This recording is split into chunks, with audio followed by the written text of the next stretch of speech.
यानंतर पुढची आजची महत्त्वाची बातमी आहे ती आय एस अधिकारी पूजा खेडकर संदर्भातली। पूजा खेडकरला कोणत्याही क्षणी अटक होण्याची शक्यता आहे। पूजा खेडकरचा अटकपूर्व जामीन पटियाळा हाऊस कोर्टाने फेटाळला। यूपीएससीला खोटी माहिती दिल्याचा पूजा खेडकरवर आरोप आहे।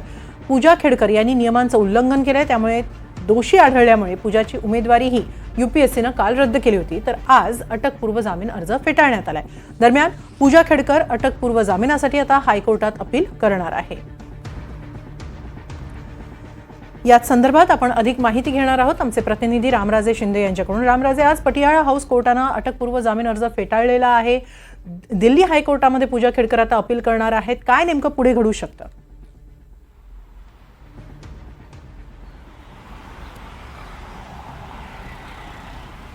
बिलकुल, यापुढे पूजा खेडकर यांच्याकडे एकच मार्ग आहे, तो म्हणजेच की हायकोर्टामध्ये अपील करणं।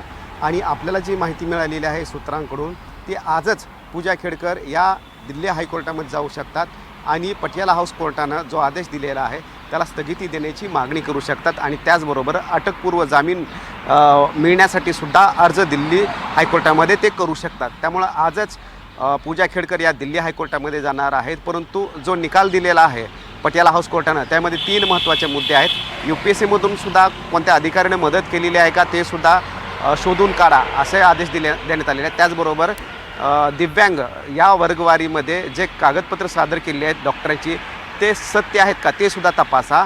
आणि तिसरं म्हणजेच की ओबीसी प्रवर्गामधून सुद्धा ते आलेले आहेत, त्यामुळे त्याची सुद्धा कागदपत्राची पडताळणी करा, असे 3 महत्त्वाचे आदेश देण्यात आलेले आहेत। आणि पूजा खेडकरच नव्हे तर 2022ला जेवढे उमेदवारांची निवड झाली होती त्या लिस्टमधील सर्वांचीच चाळणी करा असं सुद्धा सांगण्यात आलेलं आहे। सर्वांचेच सर्टिफिकेट तपासा, दिव्यांग वर्गवारीतून जे दाखल झाले त्यांचंच सर्टिफिकेट तपासा आणि त्याचबरोबर जे ओबीसी प्रवर्गातून दाखल झाले त्यांचं पण सर्टिफिकेट तपासण्याचा आदेश दिलेला आहे। त्यामुळे पूजा खेडकर आज दिल्ली हायकोर्टामध्ये धाव घेतात का ते पाहावं लागेल, अन्यथा त्यांना दिल्ली पोलिसांसमोर चौकशीसाठी हजर राहावं लागेल। एकूणच पूजा खेडकर यांच्या अडचणी वाढलेल्या आहेत। धन्यवाद रामराजे, आपण दिलेल्या या सविस्तर माहितीबद्दल।